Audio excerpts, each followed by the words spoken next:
출애굽기 20장 12절 같이 읽겠습니다. 시작. 내 부모를 공경하라. 그리하면 내 하나님 여호와가 내게 준 땅에서 내 생명이 길리라. 아멘. 오늘 우리가 살펴볼 내용은 10계명의 제5계명인 내 부모를 공경하라입니다. 10계명은 제1계명부터 제4계명까지는 하나님께 대한 계명입니다. 그게 전반부입니다. 그리고 제5계명부터 10계명까지는 사람에 대한 계명인 후반부입니다. 이렇게 전반부 계명과 후반부 계명으로 구성되어 있습니다. 전반부에서는 우리가 어떻게 하나님을 사랑하고 경외해야 하는지를 가르쳐 줍니다. 그리고 후반부에서는 가장 가까운 공동체인 부모와 자녀에서 시작해서 우리 이웃과의 관계에서 또 어떻게 하나님을 사랑하고 경외해야 하는지를 가르쳐주고 있습니다. 그런데 제5계명부터 시작되는 이 후반부 계명은 그 앞에 있는 전반부 계명에 뿌리를 내리고 있습니다. 그런 면에서 제5계명은 후반부의 시작이라고 볼 수도 있지만 전반부 계명과 후반부 계명이 별개로 나눠져 있는 것이 아니고 이 둘이 근본적으로 하나의 계명이다, 이렇게 우리가 봐야 되는 것입니다. 무슨 말씀입니까? 내 부모를 공경하라 라고 하는 이 제5계명은 안식일을 기억하여 거룩하게 지키라 라고 하는 제4계명의 연속선상에 있다라는 것입니다. 안식일, 곧 주일을 거룩하게 지키는 것은 예수 그리스도께서 이루신 구원 안에서 안식을 즐기는 것을 뜻합니다. 안식일, 곧 주일은 예수 그리스도께서 우리를 위해서 죄와 마귀와 사망을 이기고 승리를 선언하신 날입니다. 그래서 우리는 주일에만 안식일을 즐기는 것이 아니고 우리가 살아가는 1년 365일, 또 우리의 일생 모두가 다 안식일이고 그 안식의 기쁨을 누릴 수 있도록 허락해 주셨습니다. 그래서 지난 시간에 이 안식의 원리를 설명드리면서 1945년 8월 15일 광복절 이후의 모든 날이 다 대한민국 국민에게 광복의 날인 것 같다, 이렇게 말씀드린 바 있습니다. 예수 그리스도께서 우리에게 주신 주일의 안식은 예수 그리스도의 통치 아래 사는 그 모든 삶을 의미하는 것이고 또 우리가 살아가는 삶의 방향과 목적을 의미합니다. 그래서 주일은 단지 한 주간의 요일 가운데 어떤 특정한 하루가 아니라 그 모든 날 속에서 하나님께서 예수 그리스도를 통해 우리에게 주신 권위에 대한 순종을 표하는 날이다, 이렇게 또 말씀드릴 수 있습니다. 무슨 말씀입니까? 우리의 가정 생활이나 교회 생활이나 사회 생활 등 모든 삶의 영역이 그리스도 안에서 누리는 안식의 기초에서 하나님의 뜻에 순종해야 한다라는 것입니다. 그런 면에서 하이델베르크 요리문답에 보면 제5계명이 단지 내 부모에게 효도하라라는 것만 명령하는 것이 아니고 그것보다 훨씬 더 크고 중요한 의미가 있다, 이렇게 말씀합니다. 종교개혁 시대의 우리 선조들은 하이델베르크 교리문답을 통해서 하나님께서 제5계명으로 우리에게 요구하는 바를 이렇게 설명하고 있습니다. 나의 부모와 내 위에서 권위를 행사하는 모든 이들을 공경하고 사랑하며 성실히 대할 것이며 그들, 곧 부모와 내 위에 있는 그 권위를 가진 사람들이 선한 가르침으로 교정하고 징계할 때 합당한 순종을 해야 합니다. 아울러 하나님께서는 그들을 통해서 우리를 다스리시기로 한 것이므로 그들의 약점과 부족함에 대해서는 인내하여야 합니다, 이렇게 가르쳐주고 있습니다.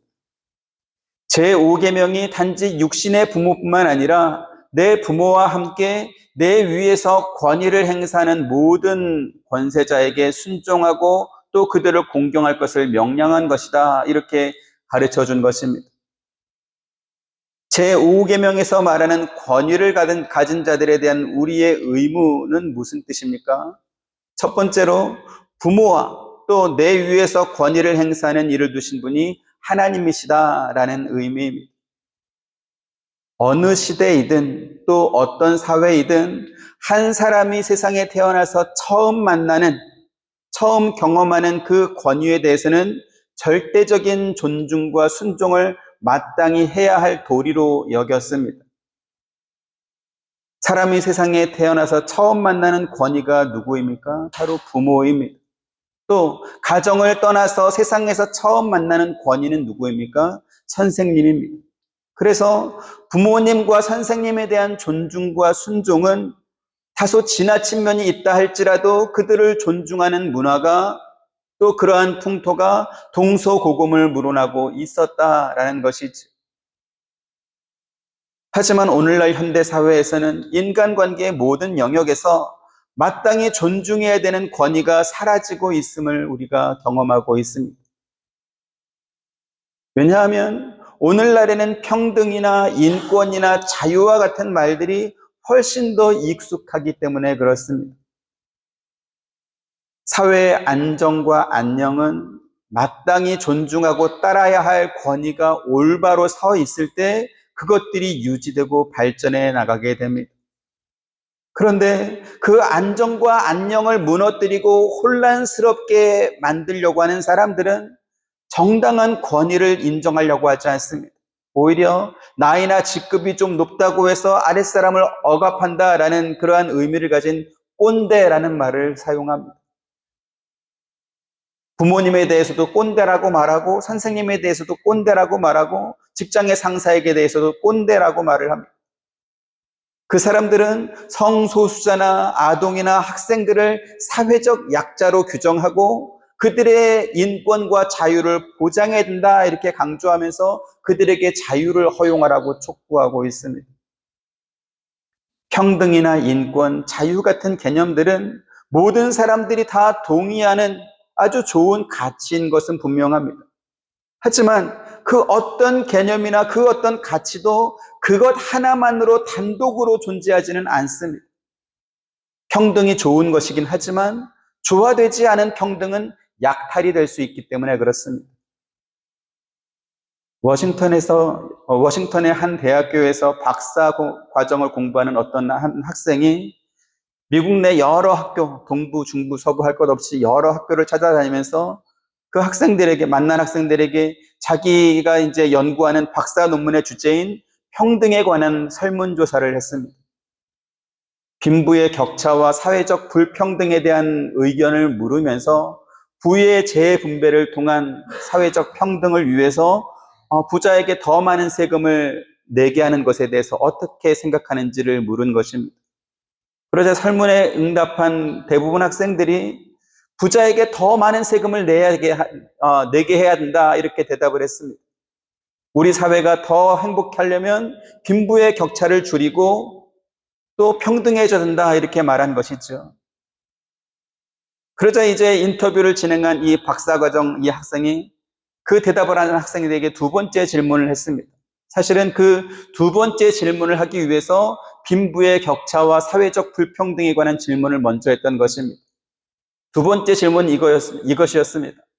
학생 모두의 행복과 평등한 학교 생활을 위해서 당신이 얻은 학점과 성적을 공부 못한 학생들에게 나눠주는 것에 대해서 어떻게 생각하느냐 이렇게 물었습니다. 그랬더니 그 대답에 대해서는 그건 옳지 않다, 그건 안 된다 이렇게 대답을 했습니다.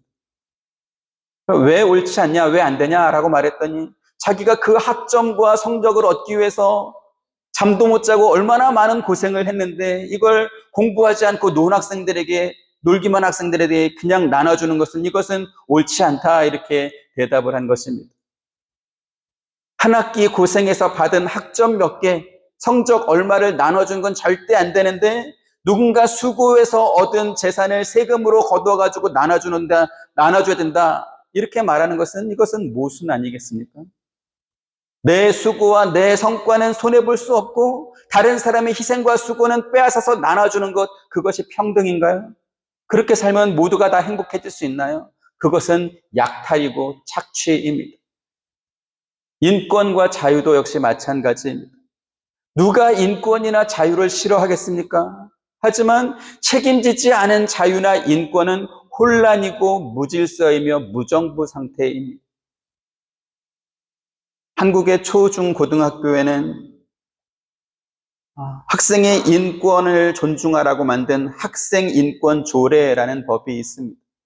그 조례에 보면 학교는 학생의 휴대전화 자체를 금지해서는 안 된다라는 법이 있습니다. 또 학생은 임신, 출산 등의 이유로 차별받지 않을 권리를 갖는다 이렇게 되어 있습니다. 그런가 하면 교직원은 학생과 교직원의 안전을 위해서 긴급하게 필요한 경우가 아니라면 학생의 동의 없이 소지품 검사를 하면 안 된다 이렇게 되어 있습니다. 그래서 학생이 수업 시간에 휴대전화를 가지고 게임을 하거나 혹은 그 스마트폰 카메라로 선생님의 신체를 촬영해도 선생님은 그것을 금지할 수가 없습니다. 왜냐하면 학생인권 조례 때문에 그렇습니다. 고등학생이 임신하면 됩니까? 안 됩니까? 고등학생이 임신 출산을 하면 됩니까? 안 됩니까? 근데 서로 진심으로 사랑하기만 하면 괜찮다라는 내용의 드라마가 이렇게 만들어져 가지고 상당히 높은 시청률을 기록했습니다. 잘생긴 남자 주인공과 예쁜 주인공, 여자 주인공이 고등학생이지만 서로 이렇게 마음 먹고 사랑만 하면 상관없다라는 그러한 드라마가 만들어진 거죠. 오늘날 사회가 강조하는 평등, 인권, 자유와 같은 개념은 개인주의와 이기주의를 지나치게 강조하는 반권위주의적이고 반사회적인 혁명적인, 어쩌면 쿠데타적인 그러한 사상입니다. 마땅히 존중되어야 할 권위가 사라져버리고 각자가 자기 소견에 옳다고 생각되는 대로 사는 마치 무정부 상태와 같은 그러한 세상으로 인도하고 있기 때문에 그렇습니다. 오늘날처럼 시간을 다투며 살 만큼 모두가 바쁜 세상에서 휴대전화는 필수품일 것입니다. 그런데 그 스마트폰 휴대전화를 가지고 수업 시간에 여자 선생님의 신체를 마음대로 이렇게 막 촬영을 해도 아무런 제재를 받지 않는 그러한 학교는 병든 학교이고 무너진 사회라 할 수 있을 것입니다. 서로 다른 사람들이 모여서 공동체를 이루며 사는 사회는 이해, 용서, 존중, 복종과 같은 서로 다른 가치가 견제와 균형을 이루고 또 희생이 동반되어야 공존할 수 있습니다. 그런데 평등이나 인권이나 자유 같은 개인의 권리를 지나치게 강조하는 개념이 상위의 가치를 갖게 된다면 결국 사회 구조는 마치 해변의 모래성과 같이 허물어지고 말 것입니다. 그래서 서로 다른 지향점을 가진 가치들을 하나로 묶어서 공존할 수 있도록 하는 것이 무엇인가? 그것이 바로 권위라는 것입니다. 그렇다면 그 권위는 도대체 누가 부여해 준 것입니까? 성경은 모든 권위의 근거는 하나님의 인간 창조에서 시작된다 이렇게 가르쳐 줍니다. 창세기 2장 21절부터 25절 봅니다. 여호와 하나님이 아담을 깊이 잠들게 하시니 잠들매 그가 그 갈빗대 하나를 취하고 살로 대신 채우시고 여호와 하나님이 아담에게서 취하신 그 갈빗대로 여자를 만드시고 그를 아담에게로 이끌어오시니 아담이 이르되 이는 내 뼈 중에 뼈요 살 중에 살이라 이것을 남자에게서 취하였은즉 여자라 부르리라 하니라. 이러므로 남자가 벌을 떠나 그의 아내와 하여 둘이 한 몸을 이룰지로 같이 아담과 그의 아내 두 사람이 벌거벗었으나 부끄러워하지 아니하니라. 하나님께서는 남자와 여자를 서로 다른 객체로 창조하지 않으시고 남자에게서 취한 갈빗대로 여자를 창조하셨습니다. 그리고 그 이후에 세상에 나온 모든 사람은 아담과 하와를 통해서 태어나게 하셨습니다. 무슨 말입니까? 세상에 존재하는 모든 사람은 하나님께서 사람으로 만드신 아담에게서 났으며 그로부터 태어난 모든 사람들은 하나의 유기적인 공동체로 지음받았음을 말씀하고 있는 것입니다. 그리고 이렇게 이루어진 처음 공동체의 이름이 바로 가정입니다. 하나님께서는 남편 혹은 아버지를 가정의 머리, 곧 권위를 가진 자로 세우셨습니다. 그래서 아버지가 가정을 다스리고 자녀들은 아버지의 권위에 순종하도록 하신 것입니다. 고린도전서 11장 3절 같이 봅니다. 시작. 그러나 나는 너희가 알기를 원하노니 각 남자의 머리는 그리스도요 여자의 머리는 남자요 그리스도의 머리는 하나님이시니라. 네. 지금 이 순서를 여러분 잘 기억하시길 바랍니다. 한 가정의 남편, 아버지가 가진 권위가 어디에 근거하고 있는지를 가르쳐주고 있기 때문에 그렇습니다. 여자의 머리는 남자요라는 말씀 앞에 각 남자의 머리는 그리스도라는 것과 그 뒤에 그리스도의 머리는 하나님이시니라 이렇게 말씀하고 있습니다. 역순으로 다시 설명하면 어떻게 되죠? 하나님의 권위가 그리스도에게로 이어지고 그리스도의 권위가 남자에게로 그리고 남자의 권위가 여자애로 이렇게 내려가고 있습니다. 성경에서 머리는 권위 또는 복종을 상징합니다. 성경적 권위는 그리스도와 교회와의 관계, 즉 예수 그리스도께서 죽기까지 교회를 사랑하고 교회는 그리스도에게 복종하는 사랑과 복종의 관계로 설명합니다. 같은 맥락에서 남편에게 주어진, 아버지에게 주어진 권위 역시 그리스도께서 자기의 몸을 들여서 교회를 사랑한 것과 같이 그러한 희생과 사랑에 기반한 권위임을 말씀하고 있는 것입니다.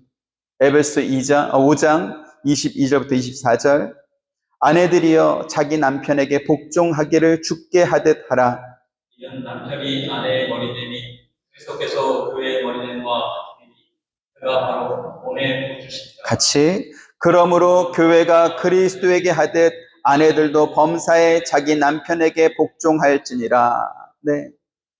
바울이 아내들에게 남편에게 복종하라 이렇게 말씀합니다. 왜요? 그리스도께서 교회의 머리됨과 같이 남편이 아내의 머리가 되기 때문이다 이렇게 말씀하죠.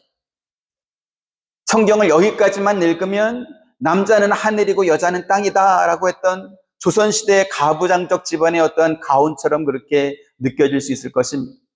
그런데 더 중요한 말씀이 그 뒤에 계속 이어지고 있습니다. 계속해서 25절부터 30절 남편들아 아내 사랑하기를 그리스도께서 교회를 사랑하시고 그 교회를 위하여 자신을 주심같이 하라. 이는 곧 물로 씻어 말씀으로 깨끗하게 하사 거룩하게 하시고 자기 앞에 영광스러운 교회로 세우사 티나 주름 잡힌 것이나 이런 것들이 없이 거룩하고 흠이 없게 하려 하심이라. 이와 같이 남편들도 자기 아내 사랑하기를 자기 자신과 같이 하시니 자기 아내를 사랑하는 자는 자기를 사랑하는 것이라. 누구든지 언제나 자기 육체를 미워하지 않고 오직 양육하여 보호하기를 그리스도께서 교회에게 함과 같이 하나니. 우리는 그의 몸의 지체이니라. 아멘. 남편에게는 아내를 사랑할 때 그리스도께서 교회를 위하여 자기를 내주심 같이 하라 이렇게 사랑하라 이렇게 말씀합니다. 무슨 말씀입니까? 그리스도께서는 교회를 위해서 십자가 위에서 죽었다라는 뜻입니다. 그리스도께서 교회를 사랑하실 때 포도나무인 자기 몸의 교회를 그 나무의 가지처럼 한 몸으로 만들어서 양육하고 보호하면서 사랑하셨다라는 것이죠. 가지가 병든 것은 나무가 병든 것입니다. 나무가 건강한 것은 가지도 건강한 것입니다. 그리스도께서 자기 몸을 교회와 하나의 운명 공동체로 만드셨습니다. 그래서 마지막 30절에 뭐라고 말씀합니까? 우리는 그 몸의 지체임이라 이렇게 했습니다. 이 말씀이 중요합니다.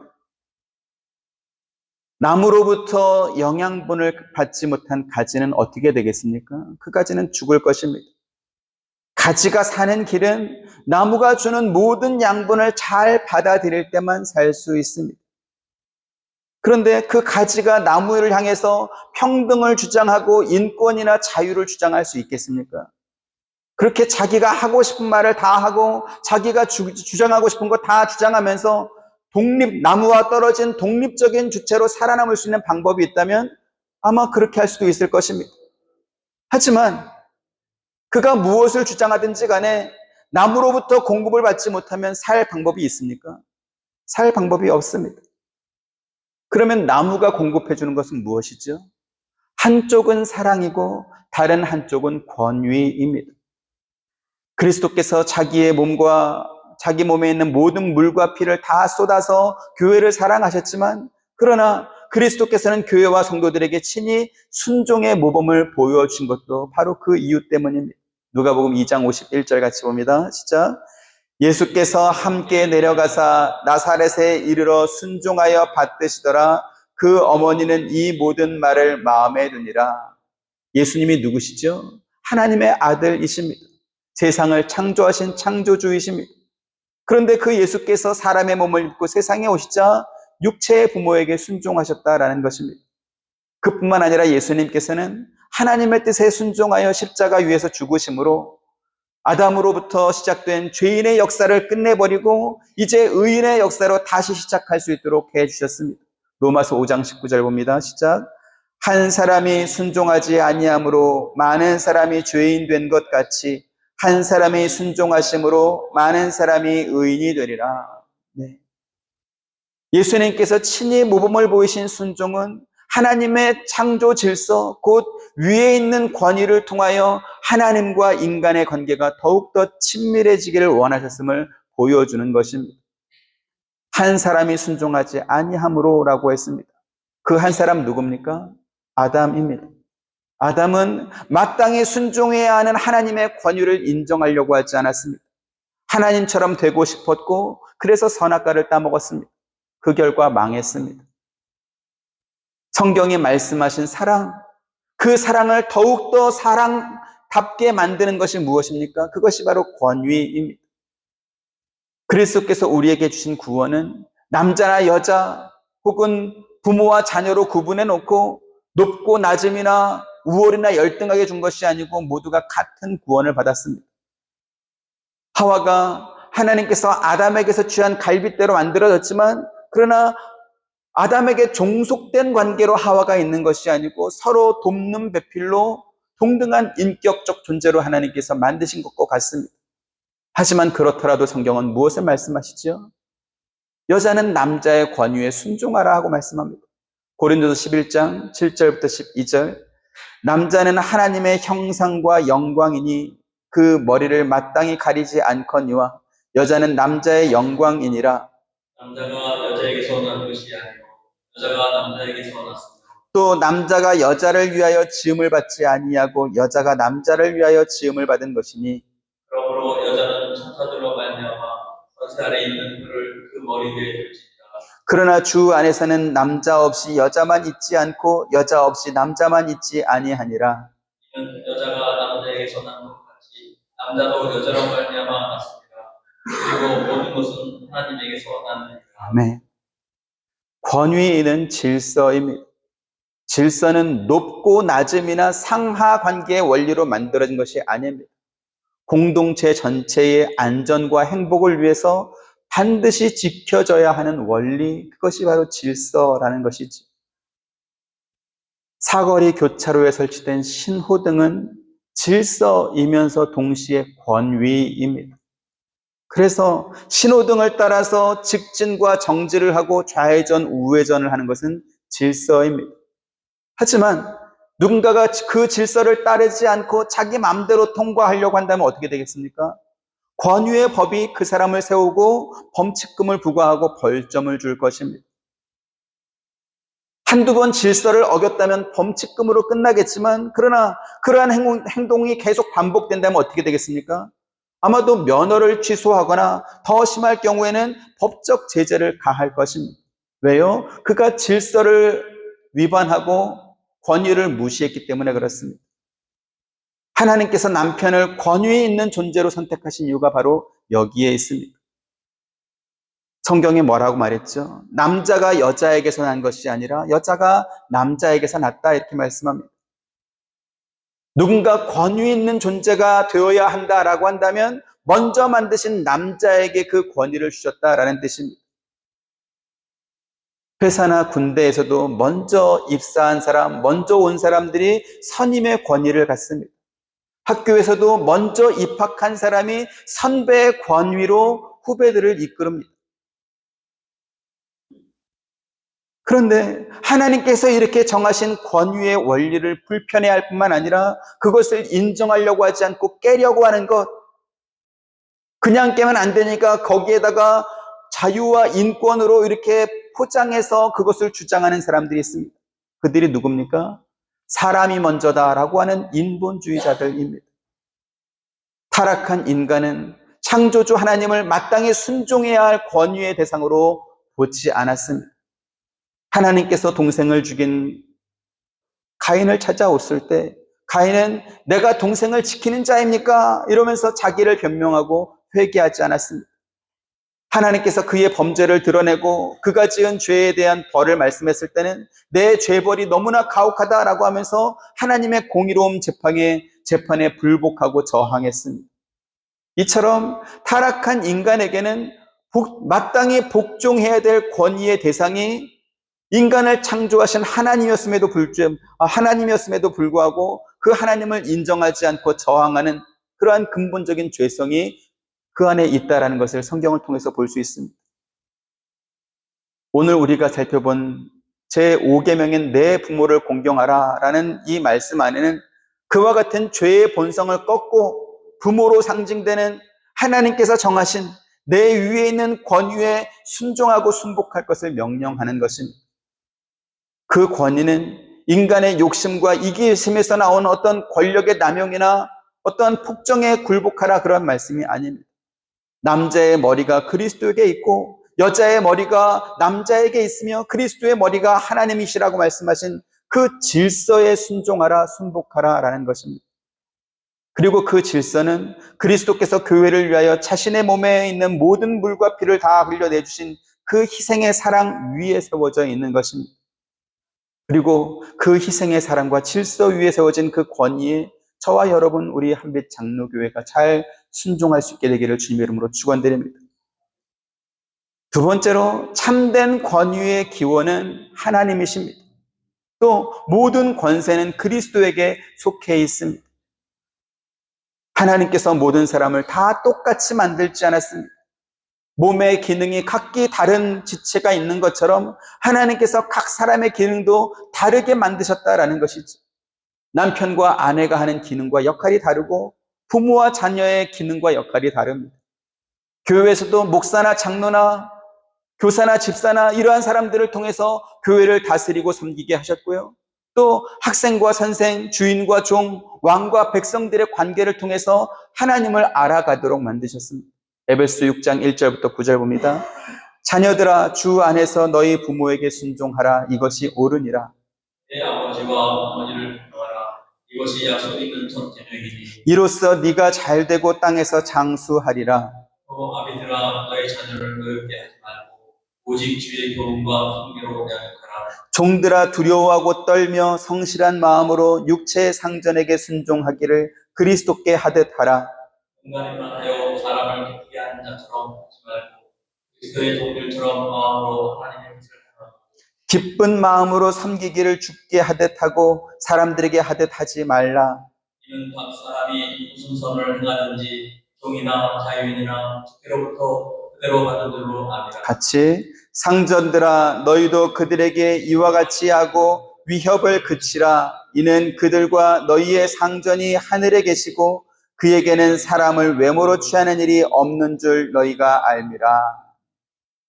자녀들에게는 주 안에서 너희 부모에게 순종하는 것이 옳다라고 말씀했습니다. 또 내 아버지와 어머니를 공경하면 네가 잘되고 땅에서 장수하리라 라고 했습니다. 부모를 공경하라는 명령이 축복이 보장된 약속과 함께 주어지고 있음을 여러분 주목하시길 바랍니다. 무슨 말씀입니까? 이 축복은 조건절로 주어진 약속이라는 것입니다. 부모를 네가 땅에서 잘 공경하면 네가 잘되고 장수하겠지만 그러나 그렇지 않다면 어떻게 된다? 국물도 없다라는 것입니다. 그러니까 어떻게 하라는 것이죠? 부모에게 잘해라. 공경하고 순종하라. 그러면 자녀들에게만 부모를 공경하라는 명령이 주어지고 있습니까? 그렇지 않습니다. 아비들아 너희 자녀를 노엽게 하지 말고 오직 주의 교훈과 훈계로 양육하라 이렇게 말씀했습니다. 앞서 말씀드린 바처럼 하나님께서 부모에게 주신 권위는 인간의 욕심과 이기심에서 나온 어떤 권력의 남용이거나 혹은 그 부모의 폭정까지도 포괄적으로 인정된 그런 독재가 아니다라는 것입니다. 부모에게 자녀를 훈육하고 바로잡을 수 있는 권위를 주셨지만 그러나 그것이 부당한 억압이나 폭력으로 이렇게 이어져서 자녀를 노엽게 하는 것까지 허용된 것은 아니다라는 것이죠. 왜 그렇지요? 그 모든 권위의 근원이 교회를 사랑하여 자기 몸을 내주신 예수 그리스도의 십자가 희생 위에 세워져 있는 것이기 때문에 그렇습니다. 자기가 희생되지 않는 권위는 불평부당한 위협과 폭력으로 느껴질 것입니다. 그래서 종들에게도 그리스도께 순종하듯 상전에게 순종해야 된다 이렇게 말씀합니다. 눈가림만 해서 사람을 기쁘게 하는 자처럼 그렇게 하지 말고 주인을 존중하는 마음과 성실함으로 그리고 그리스도를 대하는 것처럼 너희 주인에게 순종해라 이렇게 말씀하고 있습니다. 그렇게 종들이 주인에게 순종한다면 주님께서는 그것을 선한 일을 행한 것으로 여기시고 그에 합당한 상을 종들에게 주시겠다 이렇게 또 말씀하고 있습니다. 이것 역시 앞서 자녀들에게 주셨던 그 축복이 보장된 약속처럼 조건절로 준 축복의 약속입니다. 그리고 똑같은 원리로 상전에게도 종들을 위협하지 말라 이렇게 말씀합니다. 왜 그렇습니까? 이는 그들과 너희의 상전이 하늘에 계시고 그에게는 사람을 외모로 취하는 일이 없는 줄 너희가 알미라 이랬습니다. 그들에게 권위를 주신 이가 하나님이시다. 그런데 이 말씀은 모든 권위가 하나님께서 주신 것을 알고 있는 그 우리 성도들에게만 해당되는 그러한 말이 아닙니다. 우리끼리 알아서 존중하고 우리끼리 인정하고 우리끼리 지키라 그것이 아닙니다. 그리스도인이 아닌 사람이 우리를 다스릴 때도 이 원리는 똑같이 적용되니 인정하고 순종하라라는 뜻입니다. 사도시대의 로마 황제들은 그리스도인이 아니었습니다. 그들 대부분은 그리스도인과 교회를 박해했습니다. 또 황제가 파송했던 총독들이나 왕들도 교회를 핍박하고 예수를 핍박했습니다.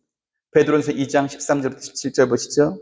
인간의 모든 제도를 주를 위하여 순종하되 혹은 위에 있는 왕이나 혹은 그가 행하는 자를 징벌하고 범행하는 자를 고생하기 위하여 보낸 총독에게 해라. 곧 선행으로 어리석은 사람들의 무식한 말을 막으시는 것이라. 너희는 자유가 있으나 그 자유로 악을 가리는 데 쓰지 말고 오직 하나님의 종과 같이 해라. 같이 못 사람을 공경하여 형제를 사랑하며 하나님을 두려워하며 왕을 존대하라. 위에 있는 권세 혹은 권위의 순종이나 존대를 결정하는 것은 사람이 아닙니다. 악한 정부나 악한 고용주가 그들이 가진 권위를 불이하게 사용할 수도 있을 것입니다. 하지만 그럴 때라도 우리는 법이 정한 정당한 범위 안에서 해결해야 된다라는 것입니다. 왜 그렇습니까? 불의한 정부라 할지라도 그들이 사회 공동체의 안전과 평화를 유지하기 위해 최소한의 질서를 이렇게 지키게 하는 역할을 감당하고 있기 때문에 그렇다라는 것이죠. 그래서 세 번째, 우리는 어디까지 권위에 순종해야 되는지 그 한계와 그 성격을 알아야 될 것입니다. 예수님께서는 본디오 빌라도와 또 대제사장과 바리새인들이 예수님을 불의하게 재판하고 십자가 처형으로 죽게 하실 때도 그 법에 그 원리에 순종했습니다. 요한복음 10장 10절 11절 빌라도가 이르되 네가 내게 말하지 아니하겠느냐? 내가 너를 놓을 권한도 있고 십자가에 못 박을 권한도 있는 줄 알지 못하느냐? 예수께서 대답하시되 위에서 주지 아니하셨더라면 나를 할 그런 권한이 없으리니 그러므로 나를 내게 넘겨준 자의 죄는 더 하시니라. 네. 빌라도는 자기가 가진 권력의 한계가 어디까지인지 몰랐습니다. 그는 로마 정부로 받은 그 총독의 권세를 가지고 예수님을 풀어줄 수도 있고 죽게 할 수도 있을 거라고 그는 생각했습니다. 하지만 예수님께서 뭐라고 말씀하십니까? 위에서 곧 하나님께서 허락하지 않는다면 네가 비록 유대의 총독으로 임명받고 와 있는 사람이라 할지라도 너는 할 수 있는 것이 아무것도 없다 이렇게 말씀했습니다. 하지만 그렇더라도 예수님은 빌라도의 판결에 따라서 십자가에서 죽임을 당하셨습니다. 예수님께서는 그 재판이 비록 불의한 재판이었지만 그러나 예수님이 십자가에서 희생당하는 것이 하나님의 뜻이었기 때문에 또 그 빌라도가 그 일을 감당하도록 하나님께서 정하신 하나님의 사역자로 보셨기 때문에 그 권위에 순종했던 것입니다. 같은 맥락에서 우리가 부모님이나 우리 위에 있는 권세에 순종해야 되는 이유가 무엇입니까? 그들이 언제나 존중받을 일을 그래서 인정받고 마땅히 따를 만한 합리적인 결정을 하기 때문에 그런 것이 아니고 그 위에 있는 하나님에게 우리가 순종하고 하나님을 존중하는 것입니다. 그러나 만약 그들이 하나님을 거스르고 죄에 범할 것을 요구한다면 우리는 거기에도 순종해야 되나요? 그때 우리는 그들이 아니라 그 위에 계신 하나님께 순종해야 합니다. 하나님께서 남자에게 권위를 주신 것은 하나님께서 남자에게 주신 그 말씀을 아내와 자식에 가르쳐서 신앙을 전승하게 할 임무를 남자에게 주신 것입니다. 말라기 2장 15절 같이 봅니다. 시작. 그에게는 영이 충만하였으나 오직 하나를 만들지 아니하셨느냐? 어찌하여 하나만 만드셨느냐? 이는 경건한 자손을 얻고자 하심이라. 그러므로 내 심령을 삼가 지켜 어려서 맞이한 아내에게 거짓을 행하지 말지니라. 네. 아내와 자녀는 남편으로부터 하나님의 말씀을 배우고 또 그에게 순종하는 것을 통해서 하나님께 순종하는 법을 배우게 하셨다 이렇게 말씀합니다. 그래서 남자에게는 아내에게 거짓을 말하지 말라라고 말합니다. 왜요? 하나님께서 남편을 통해서 하나님의 말씀을 가르치도록 질서를 정하셨는데 남편이 아내와 자녀들에게 거짓말을 하면 그럼 결국은 하나님의 말씀이 거짓말처럼 느껴지지 않겠습니까? 그래서 거짓말을 하지 말라 이렇게 말씀합니다. 오늘 제5계명인 내 부모를 공경하라 라는 말씀을 배우고 있습니다. 이 말씀은 단순히 육체적 부모에게만 잘하라 이러한 말씀이 아닌 것입니다. 제5계명은 우리의 영육간의 참 부모이신 하나님께 대한 공경 안에 이 부모에 대한 계명이 포함된 것입니다. 그래서 첫째 돌판에 주셨던 1계명부터 4계명의 그 연속성 속에서 이 5계명이 있는 것을 우리가 알아야 되는 것이죠. 예수님을 믿지 않는 세상의 불신자 가운데도 효자로 불리는 사람들이 참 많이 있습니다. 하지만 그렇다 할지라도 그들에게 제5계명을 지켰다. 우리는 그렇게 말하지 않습니다. 왜요? 그들은 하나님을 모르기 때문에 그렇습니다.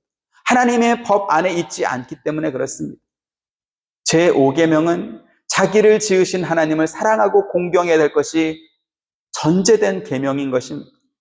그래서 그냥 부모를 공경하면 되는 것이 아니고 하나님을 사랑하기 때문에 부모를 공경하는 것입니다. 하나님을 순종하는 것이기 때문에 부모의 권위에 순종하는 것입니다. 한국 사회에서 최고의 효도는 부모와 조상을 잘 섬기는 제사입니다. 하지만 우리 개신교회는 조상 제사를 허용하지 않습니다. 그 이유는 뭐냐면 그와 같은 행위가 첫 부모이신 하나님께서 미워하시는 우상 숭배에 해당하기 때문에 그렇습니다. 이렇게 말씀드리면 왜 우리 부모와 조상이 우상이냐 이렇게 묻는 사람들이 있습니다. 사람들이 부모 제사, 조상 제사를 드리는 이유는 뭐죠? 비록 그분들이 돌아가셨지만 그러나 자녀와 후손을 사랑하는 마음으로 잘 보살펴 주길 바라는 마음으로 그와 같은 제사를 드리는 것입니다. 그런데요, 하나님께서는 하늘과 땅 아래에 있는 어떤 것이라도 모양이나 형상을 만들지 말고 그것들에게 의미를 부여하지 말고 그것들을 섬기지 말 것을 이미 앞선 계명에서 명령하셨습니다. 이미 돌아가신 부모님이나 조상은 그 자녀나 후손을 도울 수 없습니다. 사람이 제 아무리 좋은 의미를 부여하고 깊은 신앙심을 가졌다 할지라도 조상제사를 열심히 드려서 복을 받을 방법은 없습니다. 오히려 하나님의 미움만 돋을 뿐일 뿐입니다. 미움만 살 뿐입니다. 부모는 이 세상에서 하나님께서 당신의 대리자로 자녀에게 정해준 사람입니다. 그리고 부모는 그리스도께서 교회를 사랑하여 자기 몸을 십자가 위에서 내주신 것과 같이 자기 자녀를 위해서 자신의 모든 것을 내어줄 준비가 되어 있는 사람입니다. 하지만 아무리 그렇다 할지라도 그 역할은 살아있는 동안 할 수 있는 것이고 죽은 후에는 아무것도 할 수 없습니다. 그런데 부모에 대한 사랑과 존경이 너무나 지나친 나머지 자녀들이 돌아가신 그 부모님을 우상화해서 섬기는 것은 참 부모이신 하나님을 거역하는 죄가 되는 것입니다. 만약에 그 부모님이 하나님과 같이 영원한 천국에 계신다고 한다면 자녀들이 제사 드리는 행위를 아마 막고 싶을 것입니다. 너희는 왜 잘못된 길을 행하느냐 막고 싶을 것입니다. 왜요? 그것이 하나님께서 미워하시는 죄이기 때문에 그렇죠. 그래서 우리는 부모 공경의 계명이 부모님이 이 땅에 살아계신 동안에 자녀로서의 공경과 순종을 통해서 하나님 말씀에 순종할 것을 요구하는 것인 것을 우리는 알아야 되는 것입니다. 같은 맥락에서 우리 위에 있는 권위에 대해서 마땅히 순종하는 것을 통해서 하나님께서 정하신 질서를 인정하고 그 안에서 우리는 하나님의 뜻을 발견해야 되는 것도 우리는 기억해야 될 것입니다. 저와 여러분, 우리 한빛 장로교회가 그 질서, 그 권위, 거기에 잘 순종해 나갈 수 있게 되기를 주님의 이름으로 축원드립니다. 은혜로신 아버지 하나님, 감사합니다. 우리 안에 죄의 본성이 있습니다. 마땅히 순종해야 할 권위를 인정하고 싶지 않고 내 자유와 내 인권을 주장하고 싶은 가인이 가졌던 또 아담이 가졌던 그러한 죄의 본성이 우리 안에 있습니다. 용서하여 주옵시고 하나님께서 정하신 그 권위의 질서에 잘 순종하고 잘 따름으로 그리스도께서 비록 세상을 창조하신 창조주이시지만 육신의 몸을 입고 세상에 오셨을 때는 육체의 부모에게 순종하셨던 것처럼 우리도 참 부모이신 참 권위이신 하나님께 순종하는 마음으로 우리 위에 있는 권위인 부모님과 또 우리 위에 있는 사람들에게 잘 순종함으로 하나님의 뜻과 법을 배워갈 수 있는 은혜를 허락하여 주옵소서. 감사드리오며 예수님의 이름으로 기도합니다. 아멘. 지금은 우리 주 예수 그리스도의 은혜와 하나님의 크신 사랑과 보혜사 성령님의 감화감동 교통하심이 주의 말씀을 듣고 권위에 순종하길 원하는 사랑하는 모든 성도님들의 머리 위에와 가정과 생업과 하시는 모든 일들 가운데 지금부터 영원토록 함께 있기를 축원하옵나이다. 아멘.